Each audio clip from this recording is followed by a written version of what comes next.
Seguimos adiante en este tempo de actualidade local, neste tempo de actualidade que ten que ver e que está pegado, moi pegado a Santiago de Compostela e a nosa extensa área de influencia, pero agora nestes minutos concretamente a capital galega. Comenzamos e principiamos o ano 2026 convidando pois a todas as forzas que teñan representación en Santiago de Compostela que se pasen por aquí para entrevistas. Algúnas queren, outras non queren, outras o poñen máis fácil, máis doado, outras non. Bueno, pois, por certo, falando de todo un pouco, o vindeiro luns, que é 19, se non me equivoco, no calendario, o vindeiro luns, de todos os xeitos, ás 12:05, depois das novas das 12, volta de novo, hai debate, un espazo de pluralidade entre os 4 grupos que teñen representación no Concello de Santiago de Compostela. Un deles é o Partido Popular e hoxe, precisamente, imos coñecer a visión de distintos asuntos da nosa actualidade dende o prisma que teñen os populares. Está o seu presidente aquí, Borja Verea. Moi bo día, Borja, benvido. Un placer estar aquí nos estudios de Radio Líder. A primeira entrevista do ano. No, o fixemos xa algunha. En Radio Líder, a primeira. En Radio Líder, digo, en Radio Líder, sí. Vale. A primeira. Pensei que decías ser a primeira miña do ano xa. Vostede anda por moitos medios, pois eso, informando a todos. Non moitas, casi, pero bueno, sí, non era a primeira, correcto, bueno, non era a primeira. A primeira aquí nesta casa. Bueno, como rematamos o ano no Concello de Santiago de Compostela e como principiou o ano 2026? Pois o comezo de 2026 creo que deixando, parecía difícil, pero deixando aos cidadáns e aos veciños máis sorprendidos, se cabe, non? Porque os primeiros anuncios do goberno de BNG e Compostela Aberta, un goberno en minoría, apoiado polo Partido Socialista, pois que todo o mundo pensaba que sendo o último ano antes das eleccións, pois terían un pouquiño máis polo menos de ganas ou de imaginación ou de, bueno, pois de intentar facer algo, polo menos o que non fixeron en 3 anos, e o que nos atopamos como primeiros anuncios, pois é para botarse a temblar. Outro día creo que fixe un acto, non? O primeiro acto, sí, do goberno diante do Paradiso, que invitou a un chocolate aos periodistas para anunciar as medidas para este último ano de mandato.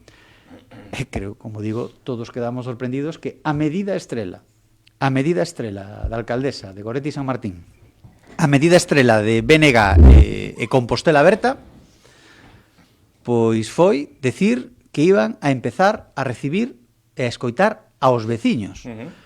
Pero non demasiado. Será un par de días pola tarde, por eso digo, entendido, pero non demasiado. 2 días ao mes e a través dunha solicitude da páxina web. Por tanto, que estiveron facendo nos últimos non estaba recibindo os veciños, aínda que sexa con cita a alcaldesa? Isto é algo que nos preguntamos. Que deixou a todos sorprendidos. Non estaba recibindo. Creo que todo o mundo pensa, entende, o normal que un alcalde, un veciño ten un problema, ou achegaste ao sitio, ou achégase o veciño a Raxoi e traslada o problema.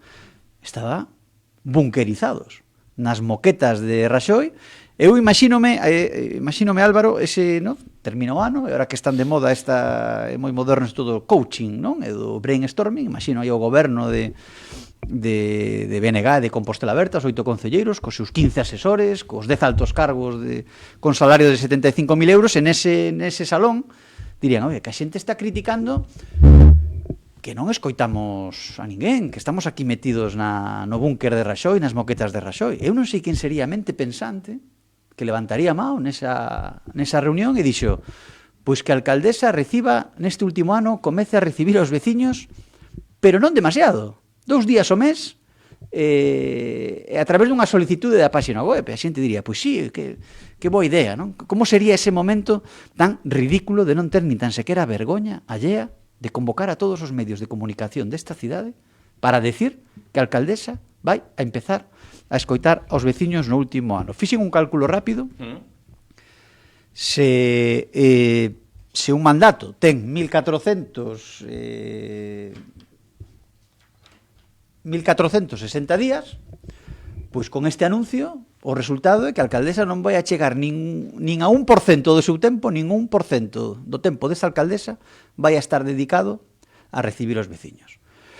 Preguntábasme como comeza este 2026, pois para botarse a temblar cando a medida estrela, convocando a todos os medios de comunicación, invitando a todos os medios de comunicación a un chocolate ali no Paradiso. E o anuncio para este 2026 é esta carnavalada.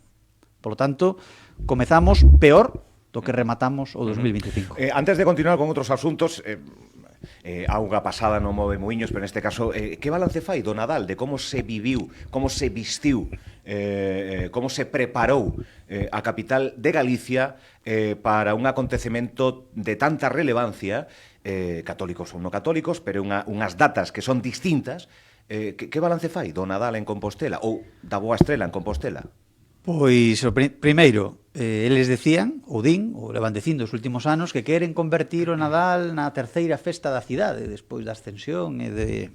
Pois eso non se está reflexando nin na programación, nin o que toda a planificación e a elaboración dunhas festas do Nadal, non?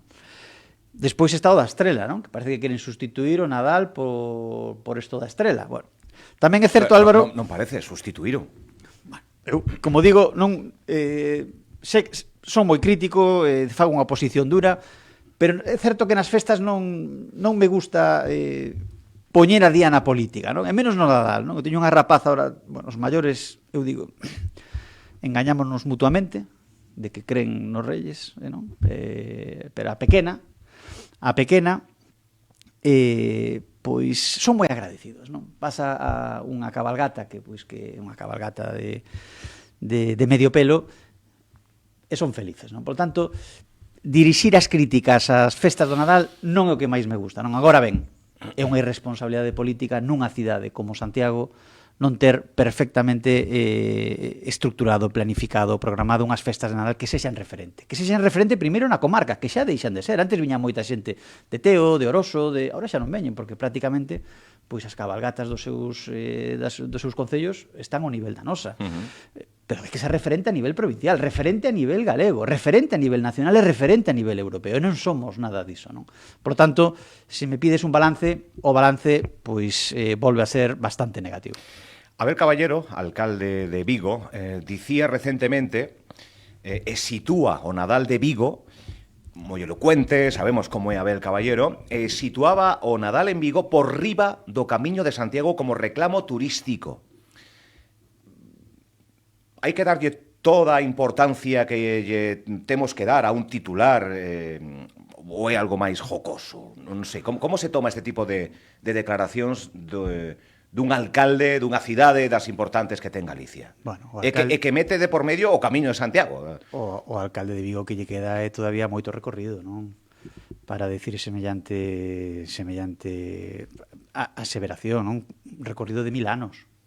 De 1000 anos, non? Querer comparar as festas de Nadal de Vigo, que con todos os respetos están sendo un éxito, pero querer comparalos co Camiño de Santiago, con 1000 anos de tradición, con un ADN, como digo, secular, internacional, onde pois a cidade de Santiago está en todo o mundo, porque de todo o mundo durante moitas xeracións viñeron a Santiago, pois creo que fai o ridículo, non? Sinceramente. Acertou, e as festas de Nadal de Vigo son un éxito ata o punto de que hai xente que ven a dormir a Santiago nesas datas de Nadal non para ver Santiago como actividade principal, senón como actividade secundaria. O dixo aquí o sector hotelero, o dixo aquí isto mesmo. A actividade principal ou o motivo que trae a esa xente a Santiago é ir ao Nadal de Vigo. Eso, pois, ten que facernos recapacitar. Por lo tanto, cidade dormitorio do Nadal de Vigo, se definían a Santiago nestes días. Esa é unha triste realidade, e, por tanto, eu aplaudo ao alcalde de Vigo polo que conseguiu coas festas de Nadal da súa cidade, pero pois creo que ten que ser máis prudente a hora de comparar cuestións que son incomparables, non? Estamos falando de 1000 anos de historia, estamos falando dunha cidade que é capital mundial como Santiago, e non se pode comparar a festa do Nadal de Vigo, como digo, coa trascendencia, coa espiritualidade e coa importancia que ten o Camiño de Santiago, como que teñen os anos santos e que ten a nosa cidade como referente mundial. Bueno, moitas veces non é o que se di, senón que non di para despois ter unha opinión, sin pouco un pouco rara esa declaración, pero bueno, tamén a compara como a mellor Nadal do mundo, en fin, bueno, son esos improperios que lle funcionan, por outro lado, a Abel Caballero. E aí sí estaría de acordo, que a de Vigo é o mellor Nadal do mundo, porque en Santiago non se están poñendo as medidas suficientes para que sexa nosa. A nivel turístico, vivimos do turismo en Santiago de Compostela. Vostede non quere facer... pois eso, non quere a través dos actos culturais e festivos poñer a diana moito aí, nin facer política moito, pero ben é certo que Santiago de Compostela apagouse dun tempo a esta parte, o comercio que vai pechando, o turismo, agora as obras que vai acontecer no aeroporto de Santiago de Compostela, xa mermado de por sí. Chega a Fitur, a semana que ven este medio de comunicación irá a feira máis importante de turismo do Estado e unha das principais do mundo, onde Santiago de Compostela penso que ten intención de estar. Podemos aproveitar estar nese espazo de difusión. Santiago de Compostela compite co resto do mundo e precisamos do turismo. Nas festas din que Santiago para os composteláns. Deberíamos ter outra amplitude de miras, coidar a aqueles que nos visitan, porque hai hotéis máis dos habituais que en xaneiro están pechando as portas. Sen dúbida, non? Hai un dilema importante hoxe en Santiago. Creo que hai que ser claros, hai que decilo, e a xente debe de mollarse, non? Hai un ataque diario á industria turística santiaguesa por parte do goberno de BNG e de Compostela Aberta. Gorreta e San Martín non lle gusta a industria turística. É lexítimo. E, polo tanto, a cidade ten que reaccionar. A cidade debe de reaccionar ante estes ataques, porque estamos falando dun patrimonio que, bueno, pois decíamos na pregunta anterior, que ten 1000 anos. Santiago non é unha cidade como calquera outra, con todos os respetos. A nosa cidade naceu hai 1000 anos para recibir xente. E, polo tanto, a nosa industria turística é un patrimonio que temos que coidar, que temos que mimar, que temos que promocionar. E estamos facendo todo o contrario. Os que están gobernando a cidade están atacando constantemente a esta industria. Isto por que é perigoso? Porque empeza a calar na cidadanía, empeza a calar no santiagués, empeza a calar no compostelán, que o turismo é malo, que o turismo sobra, que hai demasiado turismo. Isto é unha auténtica barbaridade dende un punto de vista económico, de un punto de vista cultural e de un punto de vista social, porque a industria turística o que trae é riqueza. Trae riqueza económica, que repártese entre a cidade. Trae riqueza cultural, trae riqueza social e, sobre todo, abre a cidade ao mundo. Que é o que nos fai diferentes? Por que sempre fomos diferentes a outra cidade? Porque estamos abertos ao mundo, porque constantemente está chegando xente de todos os puntos, de todos os destinos, non? Este goberno quere cargalo. Está atacando constantemente este ADN, está atacando constantemente o que somos. E nos defendemos seguir sendo o que éramos, seguir sendo o que somos. Non nos gusta que nos queiran convertir nunha cidade capital de provincia máis como hai por todo o Estado. Por tanto, a industria turística é fundamental e a cidade debe, eu espero, que en algún momento reaccione contra este ataque constante contra a nosa propia xente. Un par de asuntos que teño máis. Orzamentos, hai un borrador, parece ser que xa se presentou, xa lle chegou o PP, xa lle bochastes unha ollada. Parece ser que dentro desas cifras de orzamentos e demais, pois estaría, entre outros moitos, para recadar un par de radares máis co que se pretende ter unha cifra importante en base a multas. Que valoración ten? Se que ten algunha xa inicialmente dese borrador que lle pasaron, e deste outro tema, de 2 radares máis na nosa contorna, na nosa cidade, con que, bueno, pois co que se supón que é un radar, non? Que ven asociado a que se incumple a velocidade, pois ser multado. Non temos borrador. Non hai. Non nos temos borrador. Tamén non nos parece mal, porque eles terán que chegar a un acordo cos seus socios. Está gobernando unha candidata, unha alcaldesa, que conseguiu 6 concelleiros de 25 porque o apoian Partido Socialista e os non adscritos cando eran Partido Socialista. Por lo tanto, o normal é que chegue un acordo con eles, non con nós, porque nós temos unha idea completamente diferente da cidade. O noso proxecto de orzamento sería completamente diferente, estaría nas antípodas. Non temos nada que ver con este goberno de BNG, Compostela Aberta, Partido Socialista, por lo tanto, pois entendemos que o lóxico é que chegue un acordo cos seus socios. E non adscritos, entendo. E non adscritos, senón non lle dan os números, non? Por tanto, imos esperar como evoluciona esa negociación e despois, bueno, pois xa haberá tempo de analizar polo miúdo os orzamentos. O que si coñecemos é o que anunciaron en rolda de prensa. E o anuncio de rolda de prensa de onte ou de antonte pois foi, nin máis nin menos, que van a multiplicar por 2 a recaudación por multas, que van a poñer máis radares na cidade para seguir sableando a xente para recaudar máis.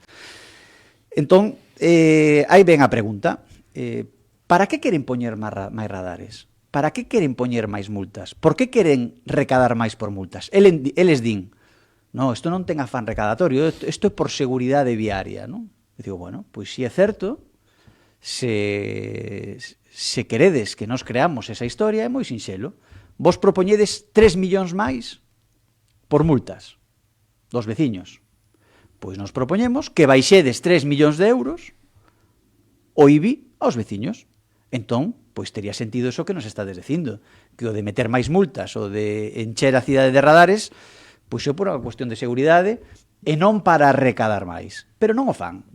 E, polo tanto, volvemos a esa reunión das mentes pensantes do Nadal, non? Estaban ali todos nese coaching e alguén dixo, mire, que hai que pagar os bombeiros, hai que pagar a policía, hai que pagar os novos autobuses. Que facemos? E, bueno, pois eu supoño que alguén ben intencionado diría, pois é moi sinxelo. Mira, como multiplicamos por 2 os asesores e os altos cargos con salarios de 75.000 euros, por que non volvemos á situación de 2023 e aforramos todos eses cartos e o dedicamos ao que necesita a cidade? E esa mente pensante, que non sabemos quen é, a mesma que dixo que a alcaldesa vai a recibir os cidadáns 2 días ao mes, non, eso non o podemos facer. Imos a poñer máis radares, e poñendo máis radares, pois podemos seguir mantendo esta festa. E, bueno, pois os que van a pagar a festa van a ser os veciños, que van a ser sableados por este goberno de BNG e de Compostela Aberta, pois xa digo, poñendo radares por toda a cidade. Como pode explicar os que nos estén escoitando ou vendo en directo en calquer outro momento o posicionamento que tivo o PP nestes últimos plenos co pago das facturas, de a exigencia de que non vayan todas xuntas no mesmo paquete, de, sobre todo, poñer en riba da mesa de non o pagamento, concretamente o pago que se lle debe a Viacua por traballos realizados, neste caso coa recollida o colixo. Como lle explicamos o posicionamento que ten vostede o seu grupo de pymes, autónomos, empresas que periga, entendo, algunha delas, o sea, a súa supervivencia pola falta de financiación desas débedas? Sí, é unha pregunta que habería que facerlle a Goretti San Martín, non? Por que someteu a cidade a esa chantaxe? Por que uniu, vencellou, presentou xuntas as facturas de Viacua con as de pequenos acredores durante 4 plenos consecutivos, cando no primeiro momento lle dixemos, mira, non hai ningún problema coas facturas dos pequenos provedores, veñen nun punto de orde do día diferente, páganse e punto. Nos onde detectamos problemas son nas de Viacua, que levaban 3 anos en pagarse, cun contrato caducado, e, polo tanto, temos dúbidas de que esta sexa a cantidade xusta que ten que cobrar Viacua. E, por tanto, queremos que se nos aclare cal é a cantidade xunta. Pedimos unha serie de informes, e eses informes o que fan non é solucionar as nosas dúbidas, senón todavía incrementar a nosa incertidume sobre, oye, imos pagar 1 millón de euros ou habría que pagar 700.000? Ou habría que pagar 600? Como temos esas dúbidas, nos non damos luz verde a esas facturas. Por que non damos luz verde a esas facturas? Porque se Goretti San Martín, Partido Socialista, Compostela Aberta e non adscritos, os que deciden que esta señora esteña frente da cidade, puxeran de acordo para pagar esas facturas, o meu voto non era decisivo. non sería relevante, non sería determinante. Pero como teñen un lío monumental entre eles, entre os seus propios socios, non son quen de aprobarlle estas facturas, pois o meu voto é decisivo. Entón, eu teño que tomar unha decisión de goberno. Porque se o meu voto non valerá para nada, a min dábame igual, pero como o noso voto vai a decidir se se pagan ou non se pagan, eu teño que facer un análisis de goberno. Eu, como alcalde, non pagaría as facturas nestas circunstancias. Por tanto, teño que ser coherente. O sea, non é tanto dubidar dun traballo realizado, senón da cuantía que se pide por ese traballo realizado. Por suposto, o traballo está realizado, é evidente que está realizado. Ahora, a cuantificación dese traballo é onde están as nosas dúbidas. É onde están as nosas dúbidas. Porque ao non haber un contrato activo, pois non queda claro que teñan que ir con beneficio industrial e non ser únicamente digamos, un pago indemnizatorio. Se isto costa 5, eu pago 5. Ten solución a curto plazo isto? Bueno, nos vamos no pleno din dúas solucións para arranxar este problema. Supoño que estarán traballando nesas solucións. A primeira, que un funcionario do Concello diga que estas facturas teñen que ir con ese beneficio industrial e que asuma a responsabilidade desta cuestión. E outra, pois se non ten que ir con ese beneficio industrial, que presenten unhas novas facturas con esa reducción de custe e van adiante. Por tanto, se queren ir nesa solución, nos abrimos a porta. Agora ben, o máis sinxelo era que os que decidiron gobernar esta cidade se poñan de acordo e saquen adiante as súas trapalladas, non que nos obliguen a nós a ter que tomar estas decisións. Xa para ir rematando, o Partido Popular pediu dimisións no Concello de Santiago polo acontecido no terreno deportivo, o peche dunha instalación deportiva, Monte dos Postes, na zona das Cancelas, non? Se non me equivoco, aí nesta zona, unha incidencia que se repite que pode perxudicar, e máis, aquí o coordinador deportivo da Sociedade Deportiva Gaiola, que foi un dos afectados xunto con outros dous equipos galegos desplazados, dicía que así non se pode competir, que periga a competición de fútbol sala feminina en Santiago de Compostela e, polo tanto, trastocaría o resto do conxunto galego. Isto é algo relevante, serio e incluso, insisto e repito, o PP pide dimisións. E que non é a primeira vez. Se fora un erro puntual, pois poderías hasta comprendelo, non? Pero teras a estas xogadoras nas portas dun pabillón 2 horas, co tempo que facía, moitas que veñen de fora, os equipos que veñen de fora, ninguén ao teléfono, ninguén dá ninguna solución, ninguén sabe nada, que teñen que marchar para casa despois desas 2 horas, que máis ten que pasar nesta cidade? Se non son quen de abrir un pabillón un sábado, a hora correcta, tendo na cidade a equipos que veñen de toda Galicia, un pabillón, quen está ao mando? Quen está ao mando hoxe en Santiago? Calquera departamento é un auténtico desastre, un auténtico caos, e ao final, os que o sofren son os veciños. En que está pensando este goberno? En sablearnos, metendo radares por toda a cidade para seguir pagando a súa festa. É unha auténtica tomadura de pelo. Deronlle algunha explicación do xeito de pedir a dimisión? Houve algunha contestación de algunha persoa responsable? Oi, aconteceu isto puntual? Sabemos que é reiterativo, pero aconteceu algo? Pode haber dúas malos días. Deronlle algunha explicación sobre este asunto? O que coñecemos é a explicación estándar dun goberno irresponsable e dun goberno cobarde. Cal é? A que din sempre. De quen foi a culpa? Dun funcionario. Se o que fan sempre. Un funcionario pois que non debeu de tramitar ben a cuestión correspondente. Dá igual o erro que haxa nesta cidade, dá igual o desastre que haxa nesta cidade, que estes 8 concelleiros, estes 15 asesores, estes 10 altos cargos, nunca son responsables de nada. Sempre é pois algún funcionario ou outra administración. Como digo, non hai ninguén ao mando, un goberno en auténtica decadencia que xa decepciona ata os seus propios votantes porque non teñen a que agarrarse para defender o que é indefendible. Ano 2026, en un ano e poucos meses hai eleccións, volvemos de novo a votar, e supoño, nunca estive metido na política, e supoño que este ano é trascendental para dialogar, falar, preparar os hipotéticos escenarios que pode deixar os composteláns, de cara a 2027. Unha maioría, pois o diálogo debe ser menor para a toma de posesión, pero non maioría o diálogo debe ser maior. Non sei se o pode decir ou non, airear estas historias. Hai algún tipo de fío, de conversacións, de cafés ou de que se estén realizando para preparar que vostede sexa alcalde no 2027? Os únicos cafés que hai son os que tomo eu cos veciños para intentar que confíen en min e me den ese pouco que nos queda para a maioría absoluta. 2027 van a ser as eleccións máis sinxelas da historia desta cidade. Sinxelas por qué? Porque só imos ter dúas opcións.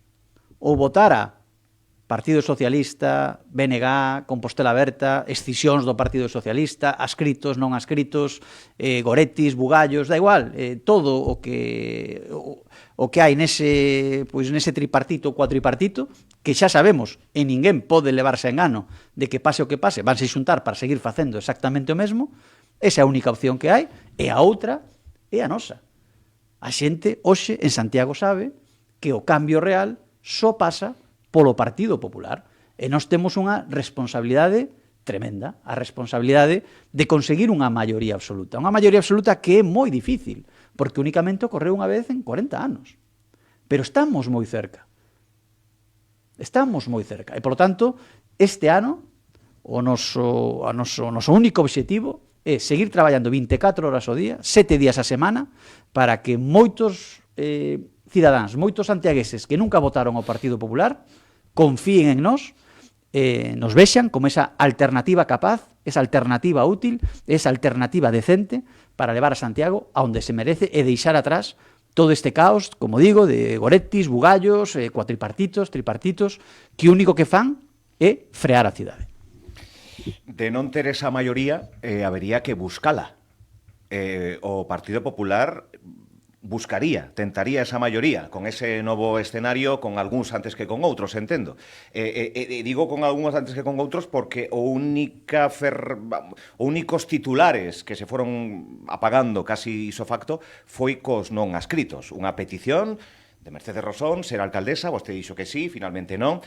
Hai achegamento con esas 4 persoas de non adscritos, máis se configuran e se pasan polo filtro das urnas, se lle dan representación que con outras forzas que está mencionando, que xa as descartaría, PSOE, BNG, Compostela Aberta, de repetirse ese escenario. Eu son realista e se non teño maioría absoluta, se non teño un voto máis que todos eles xuntos, se prácticamente non teño a metade dos votos de todos os que vayan a votar en 2027, seguirán gobernando bugallos, Goretis, Compostelas Abertas, adscritos e non adscritos. Por lo tanto, é un escenario que, lóxicamente, se non teño esa maioría absoluta, tentarei buscar os acordos. Bueno, non serei alcalde, seguirán gobernando os mesmos. Dúas opcións, as eleccións máis sinxeras da historia desta cidade, tripartitos, cuatripartitos, bugallos, Goretis, adscritos, non adscritos, ou a única opción de cambio real que hai hoxe en Santiago, que é o Partido Popular.